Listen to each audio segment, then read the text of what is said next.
નમસ્કાર વિદ્યાર્થી મિત્રો।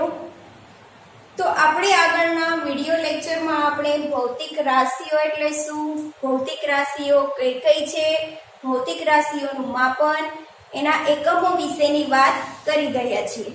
આ ઉપરાંત આપણે ભૌતિક રાશિઓની જરૂરિયાત શા માટે પડી એના વિશે પણ આપણે માહિતી મેળવી ગયા છીએ। તો આજના આ વિડિયો લેક્ચરમાં આપણે ભૌતિક રાશિઓના પ્રકારો વિશેની વાત કરવાના છીએ। તો ભૌતિક રાશિઓના પ્રકારો વિશેની વાત કરીએ એ પહેલા આપણે એક નાની એવી થિયરીનો અભ્યાસ કરી લઈએ કે જે છે એકમોની આંતરરાષ્ટ્રીય પદ્ધતિ। તો આ થિયરી વિશે આપણે માહિતી મેળવી લઈએ કે એકમોની આંતરરાષ્ટ્રીય પદ્ધતિ।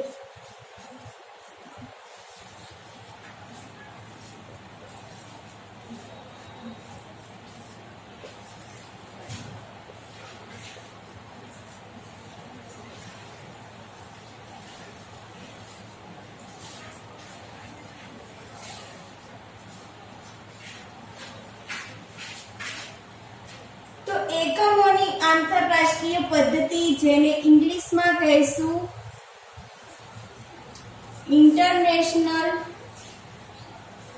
System of unit.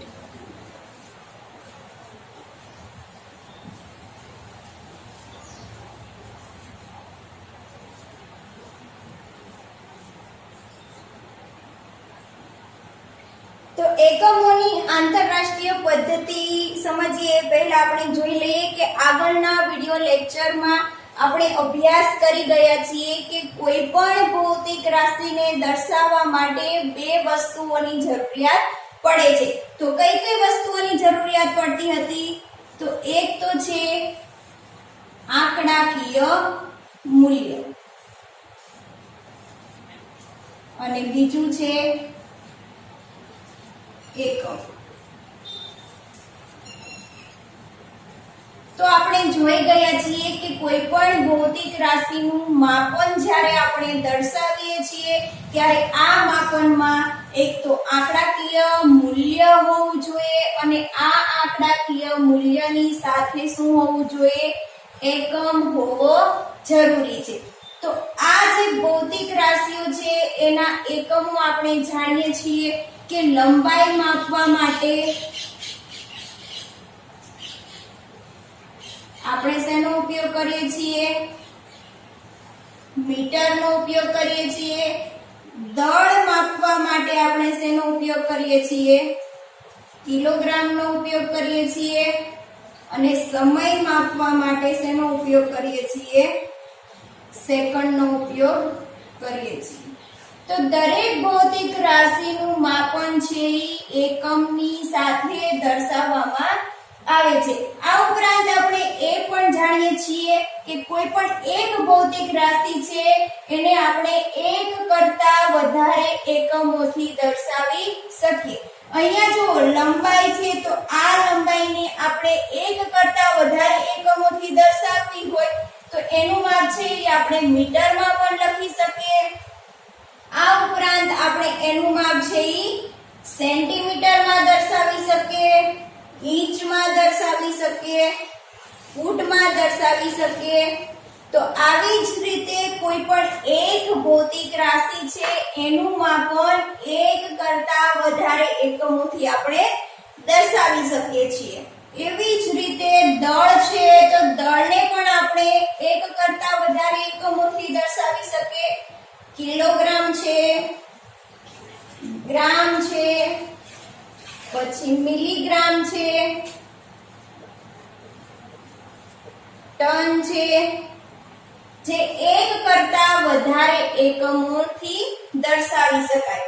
આ ઉપરાંત સમય છે તો સમયને પણ એક કરતા વધારે એકમોથી દર્શાવી શકીએ, સેકન્ડમાં દર્શાવી શકીએ, મિનિટમાં દર્શાવી શકીએ, કલાકમાં દર્શાવી શકીએ, દિવસમાં દર્શાવી શકીએ।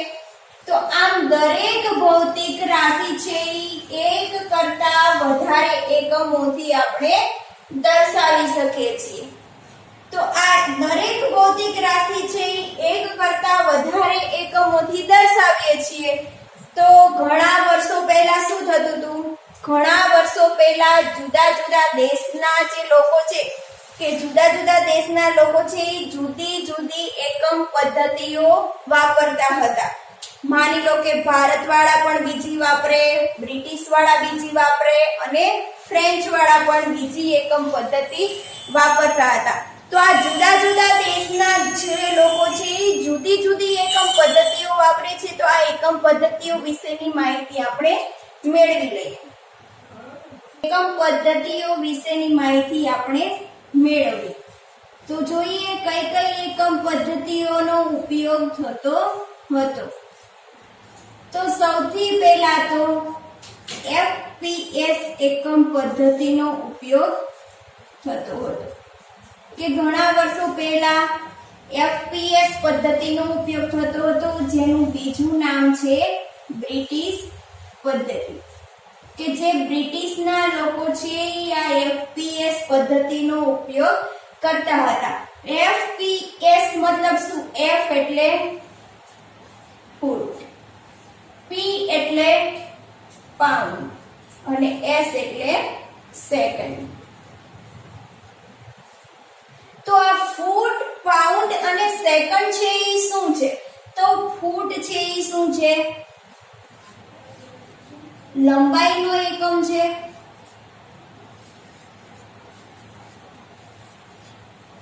પાઉન્ડ છે એ શું છે? દળનો એકમ છે. અને સેકન્ડ છે એ શું છે? સમયનો એકમ છે.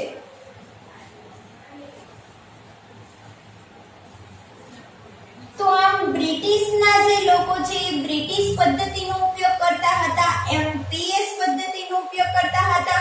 કે આ જે બ્રિટિશ વાળા લોકો છે એ લંબાઈને શેમાં માપતા હતા? ફૂટમાં માપતા હતા. દળને શેમાં માપતા હતા?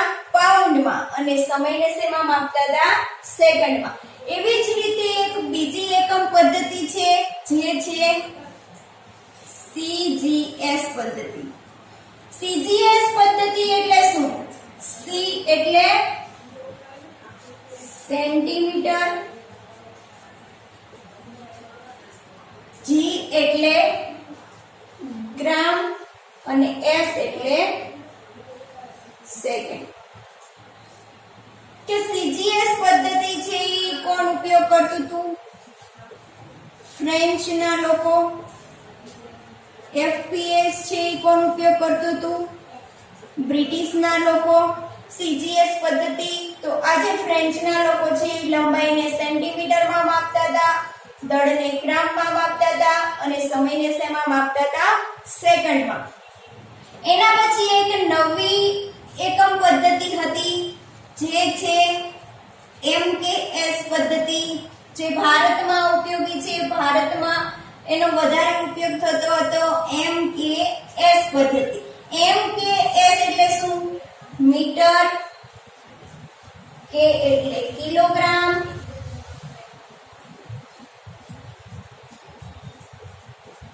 અને S એટલે શું થશે? Second.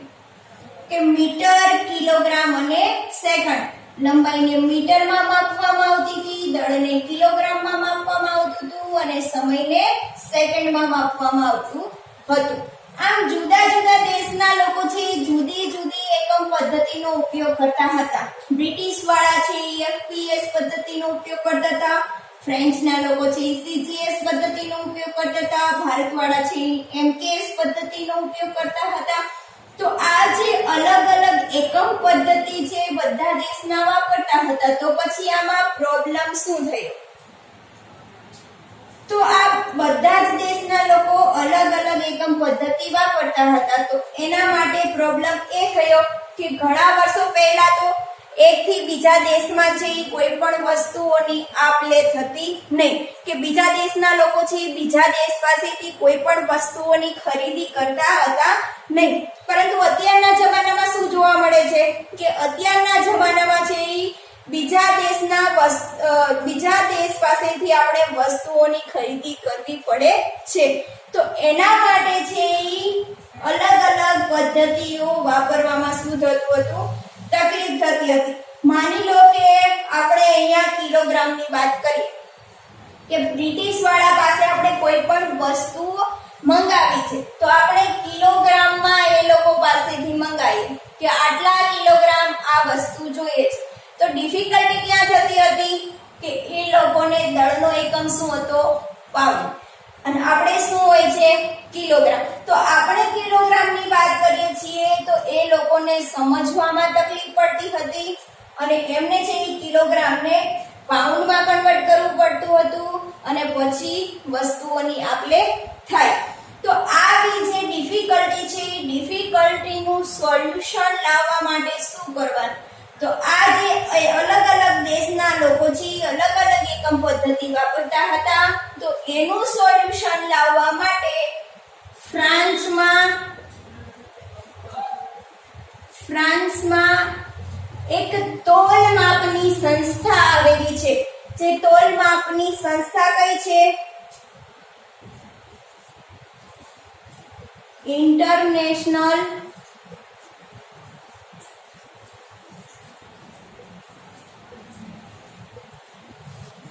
Bureau of weight and measurement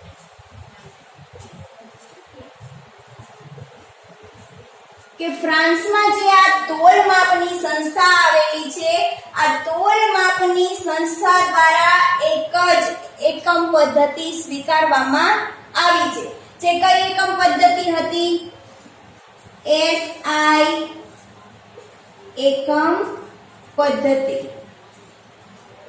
અને આ પદ્ધતિ ક્યારે સ્વીકારવામાં આવી 1971 માં કે ફ્રાન્સમાં જે તોલ માપની સંસ્થા આવેલી છે એ તોલ માપની સંસ્થા દ્વારા એક જ પદ્ધતિ સ્વીકારવામાં આવી છે અને જે પદ્ધતિનું નામ છે એસઆઈ એકમ પદ્ધતિ એસઆઈ એટલે સિસ્ટમ ઇન્ટરનેશનલ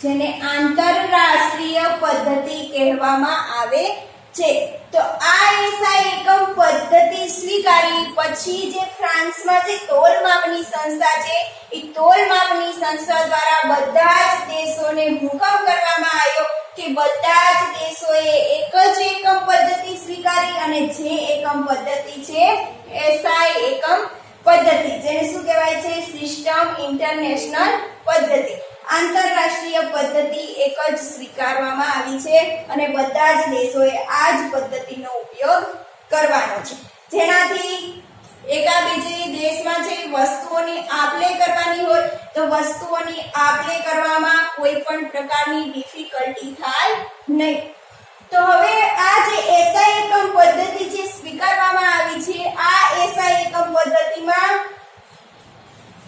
મૂળભૂત 7 ભૌતિક રાશિઓનો સમાવેશ કરવામાં આવ્યો છે મૂળભૂત 7 ભૌતિક રાશિઓનો સમાવેશ કરવામાં આવ્યો છે જેની માહિતી આપણે આગળ મેળવીશું તો આ એકમોની આંતરરાષ્ટ્રીય પદ્ધતિ વિશેની વાત તમને સમજાઈ ગઈ છે જેની ટૂંકમાં માહિતી આપણે મેળવવાની હતી જે આપણે જાણી ગયા છીએ તો હવે આના પછી આપણે ભૌતિક રાશિઓના પ્રકારો વિશેની વાત કરીએ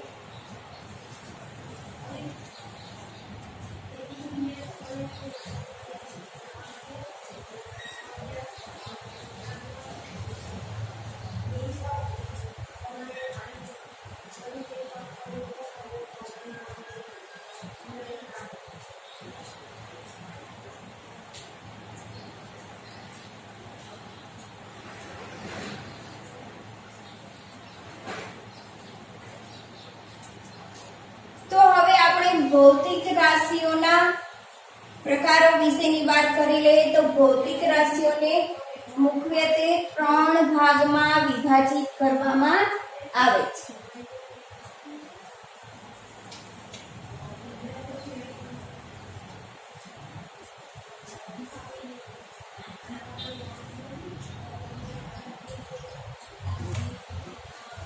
તો જોઈએ ભૌતિક રાશિઓના પ્રકાર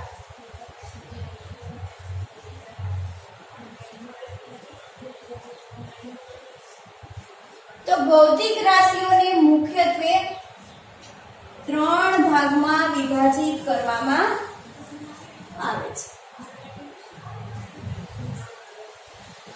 તો પહેલું છે મૂળભૂત ભૌતિક રાશિ.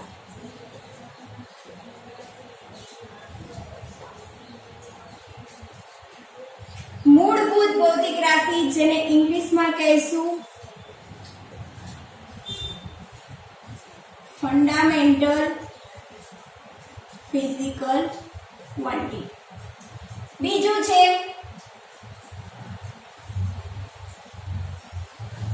સાદી ભૌતિક રાશિ જેને ઇંગ્લિશમાં કહીશું ડિરાઇવ્ડ ફિઝિકલ ક્વોન્ટિટી.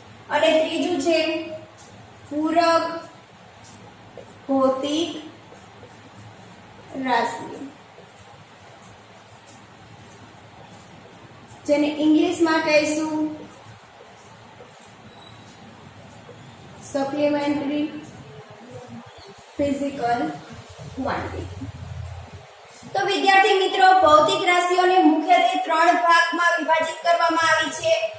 એક છે મૂળભૂત ભૌતિક રાશિ, બીજી છે સાદી ભૌતિક રાશિઓ અને ત્રીજી છે પૂરક ભૌતિક રાશિઓ. તો સૌથી પહેલા આપણે જોઈએ મૂળભૂત ભૌતિક રાશિઓ એટલે શું. તો પહેલા મૂળભૂત ભૌતિક રાશિઓની વ્યાખ્યા જોઈએ કે મૂળભૂત ભૌતિક રાશિઓ કોને કહેવાય. તો મૂળભૂત ભૌતિક રાશિઓની વ્યાખ્યા જોઈએ તો એકમોની અલગ અલગ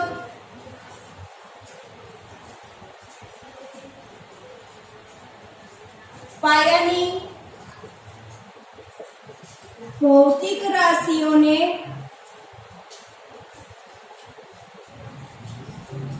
મૂળભૂત ભૌતિક રાશિઓ કહેવાય છે.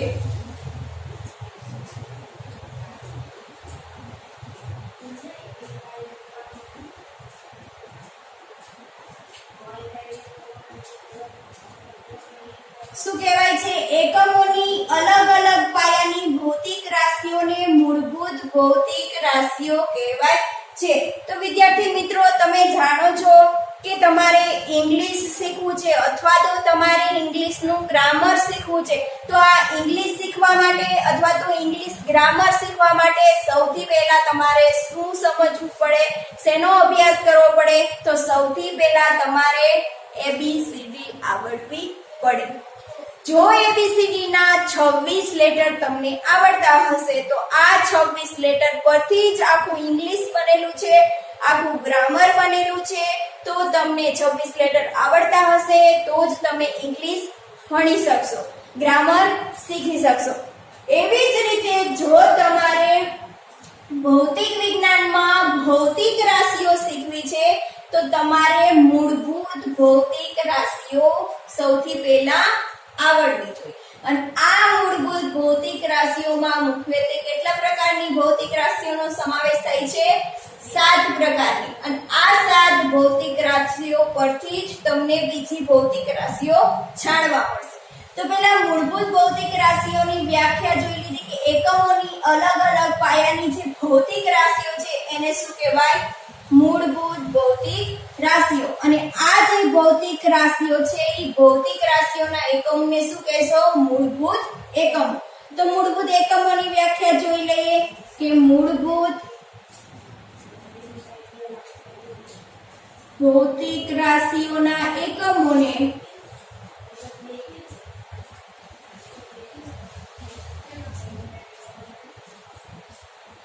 મૂળભૂત એકમો કહેવામાં આવે છે.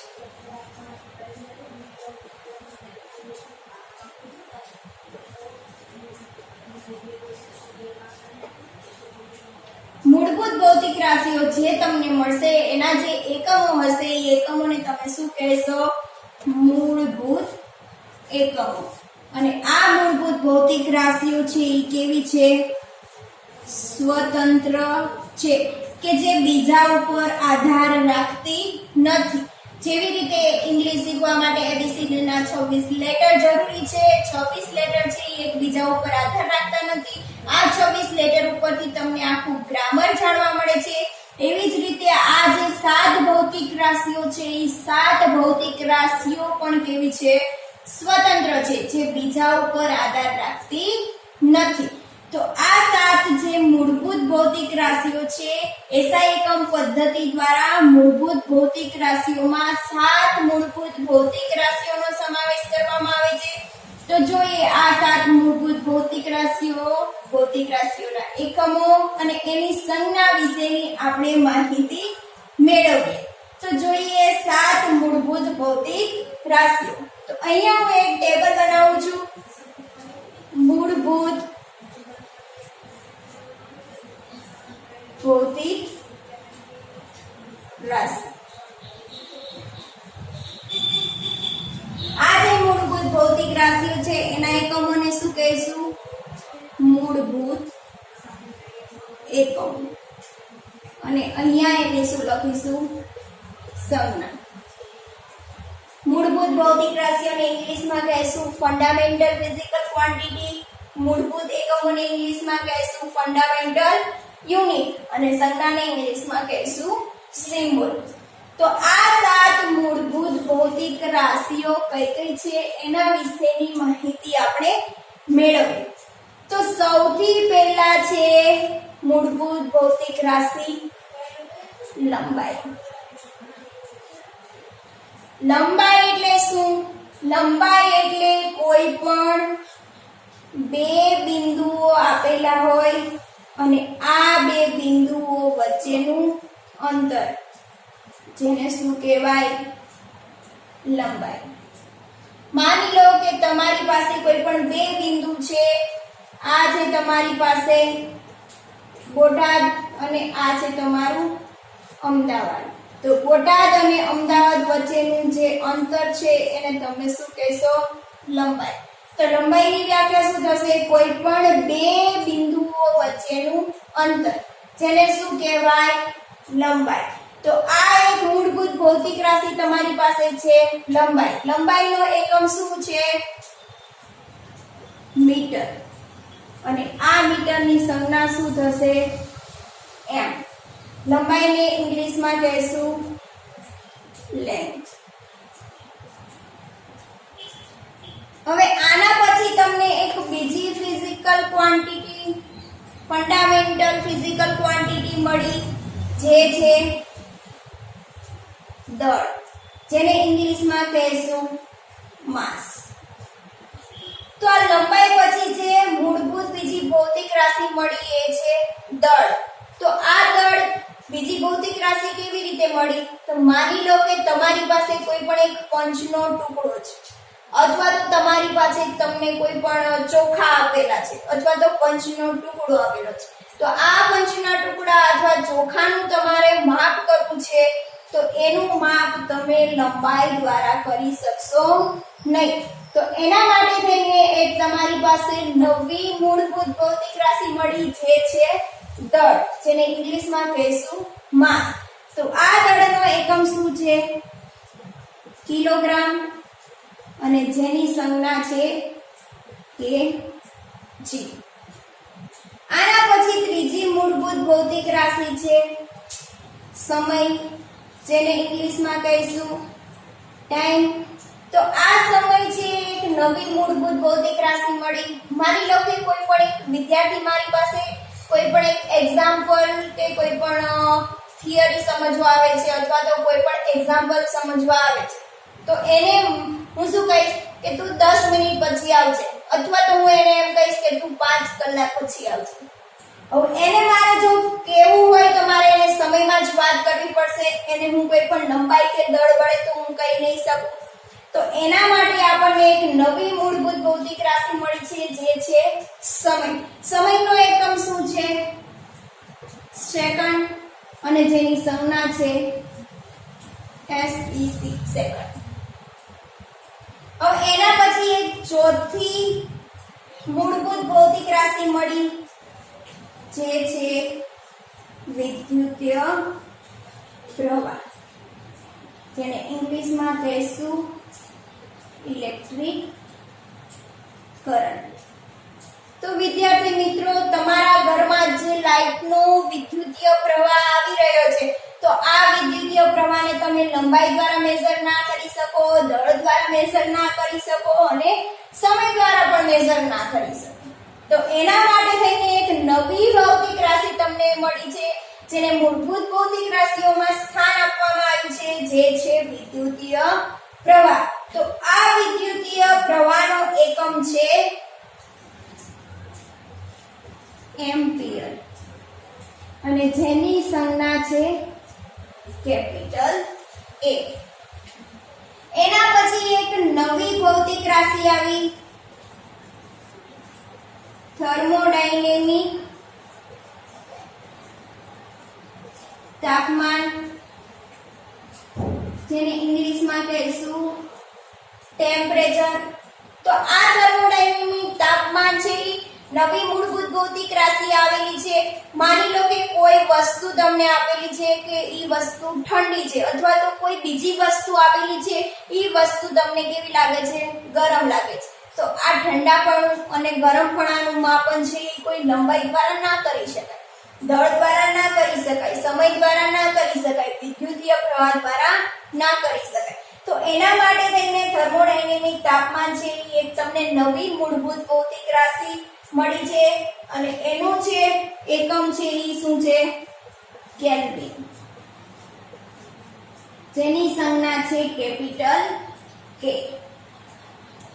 હવે એના પછી એક નવી મૂળભૂત ભૌતિક રાશિનું સ્થાન આપવામાં આવ્યું, જે છે દ્રવ્યનો જથ્થો, જેને ઇંગ્લિશમાં કહીશું અમાઉન્ટ ઓફ સબસ્ટન્સ. તો આ દ્રવ્યનો જથ્થો છે એ શેના માટે ઉપયોગી થશે?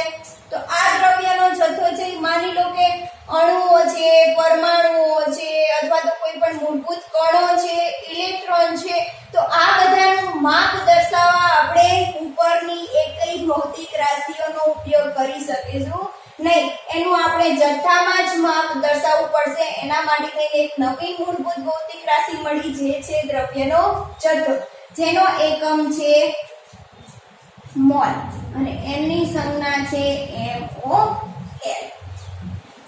હવે એના પછી એક નવી મૂળભૂત ભૌતિક રાશિ મળી, જે છે જ્યોતિ તીવ્રતા, જેને ઇંગ્લિશમાં કહીશું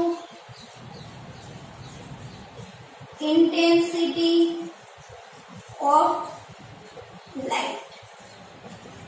તો આ જે જ્યોતિ તીવ્રતા છે, તીવ્રતા એટલે ચમક, લાઇટની ચમક. જે તમારા ઘરમાં લાઇટ છે એ લાઇટની ચમક દર્શાવવા માટે થઈને એક નવી ભૌતિક રાશિ દર્શાવવામાં આવી, જે છે જ્યોતિ તીવ્રતા, જેનો એકમ છે કેન્ડેલા અને એની સંજ્ઞા છે CD. તો આ જ્યોતિ તીવ્રતાનો એકમ પરથી આવ્યો હશે.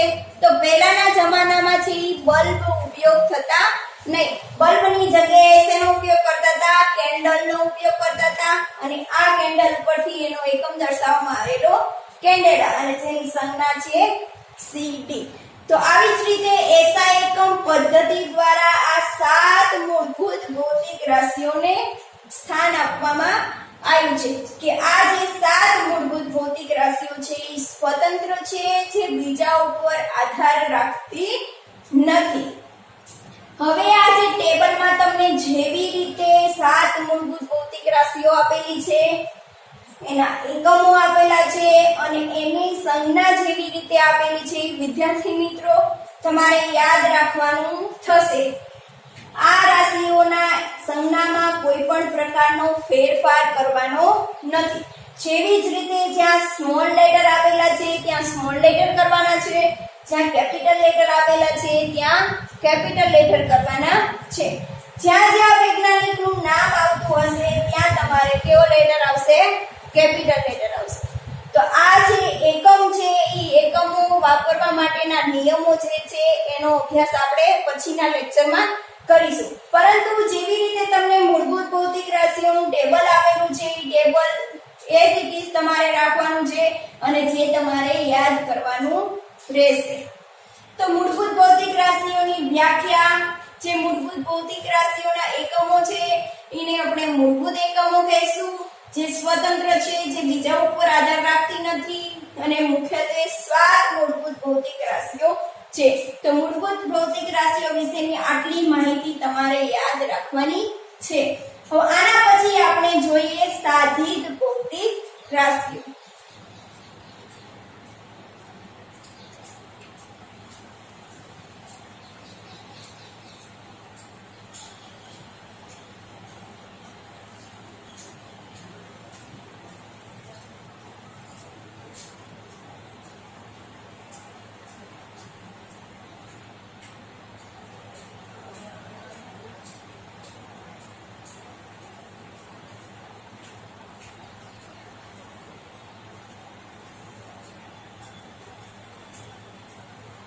મૂળભૂત ભૌતિક રાશિઓની માહિતી મેળવ્યા પછી આપણે સાધિત ભૌતિક રાશિઓ વિશેની માહિતી મેળવીશું. તો સાધિત ભૌતિક રાશિઓની સૌથી પહેલા તો આપણે વ્યાખ્યા જોઈ લઈએ.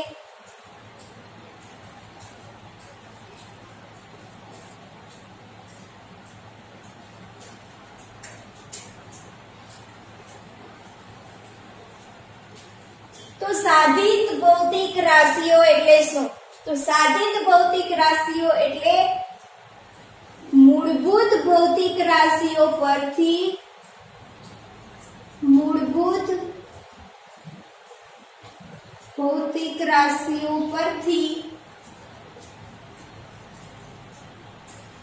જે ભૌતિક રાશિઓ મળી આવે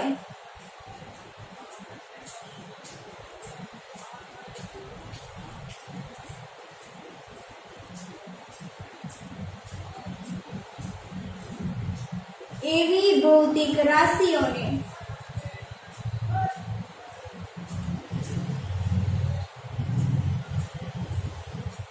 સાધિત ભૌતિક રાશિઓ કહે છે.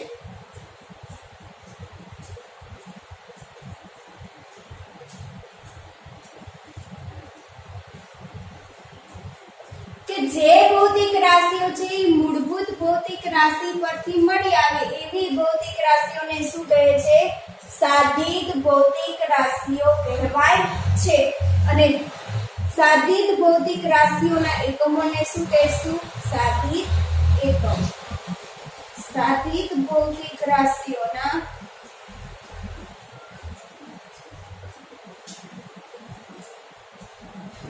એકમોને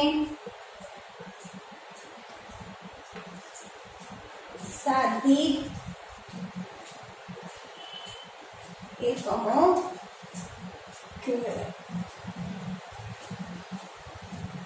આ સાધિત ભૌતિક રાશિઓ છે એ મૂળભૂત ભૌતિક રાશિઓ પર આધાર રાખે છે.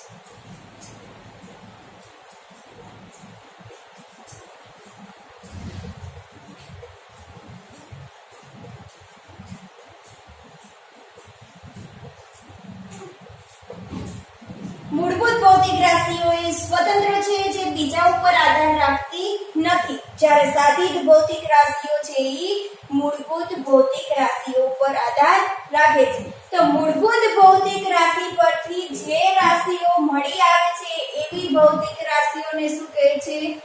સાધિત ભૌતિક રાશિઓ. અને એના એકમોને કહેશું સાધિત એકમ. તો જોઈએ એક્ઝામ્પલ દ્વારા સમજીએ કે સાધિત ભૌતિક રાશિઓ કોને કહેવાય. તો સૌથી પહેલા આપણે ઝડપનું સૂત્ર લઈ લઈએ. તો ઝડપ જ્યારે આપણે માપતા હોઈએ છીએ ત્યારે ઝડપ કેવી રીતે મપાશે? ઝડપ બરાબર અંતરના છેદમાં સમય. તો ઝડપનું જ્યારે તમારે માપન કરવું છે ત્યારે તમારી પાસે બે ભૌતિક રાશિઓ હોવી જરૂરી છે. એક છે અંતર અને બીજો છે સમય. આ બે ભૌતિક રાશિઓના માપ તમારી પાસે હશે તો તમને ઝડપ મળશે.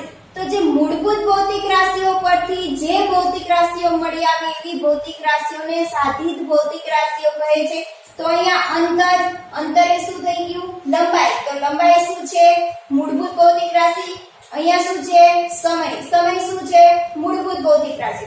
અંતર અને સમય બંને મૂળભૂત ભૌતિક રાશિઓ છે અને આ મૂળભૂત ભૌતિક રાશિઓ પરથી આપણને એક નવી ભૌતિક રાશિ મળે છે જે છે ઝડપ. તો ઝડપને આપણે શું કહીશું? સાધિત ભૌતિક રાશિ. આ ઝડપનો એકમ શું છે? અંતરનો એકમ શું થશે? મીટર. અને સમયનો એકમ શું થશે? સેકન્ડ. તો ઝડપનો એકમ છે મીટર પર સેકન્ડ. તો આ જે ઝડપ છે એ સાધિત ભૌતિક રાશિ છે. તો એના એકમને આપણે શું કહીશું? સાધિત એકમ. અહીંયા જો મિત્રો ઝડપને આપણે ગુણોત્તરમાં દર્શાવીએ છીએ તો પણ એના એકમને આપણે ગુણોત્તરમાં જ દર્શાવવાનો રહેશે. જે નિયમ આપણે પાછળના લેક્ચરમાં સમજીશું. એવી જ રીતે બીજું એક્ઝામ્પલ લઈ લઈએ. ક્ષેત્રફળ. તો ક્ષેત્રફળ શું થશે? લંબાઈ ગુણ્યા લંબાઈ. તો અહીંયા લંબાઈ છે એ પણ મૂળભૂત ભૌતિક રાશિ છે. આ લંબાઈ પણ મૂળભૂત ભૌતિક રાશિ થઈ. અહીંયા બે વાર લંબાઈની વાત આવી છે. બે મૂળભૂત ભૌતિક રાશિઓનો ઉપયોગ થાય છે અને એના ઉપરથી આપણને ક્ષેત્રફળ મળે છે. તો ક્ષેત્રફળ શું થઈ ગયું? સાધિત ભૌતિક રાશિઓ. એનો એકમ શું મળશે? Metre square. બે વાર લંબાઈ આવે છે એટલે મીટર ગુણ્યા મીટર એટલે શું થશે? મીટરનો સ્ક્વેર. આ ઉપરાંત ત્રીજું જોઈ લઈએ. પ્રવેગનું ઇક્વેશન શું છે? વેગમાં થતો ફેરફાર અને છેદમાં શું થશે? સમય.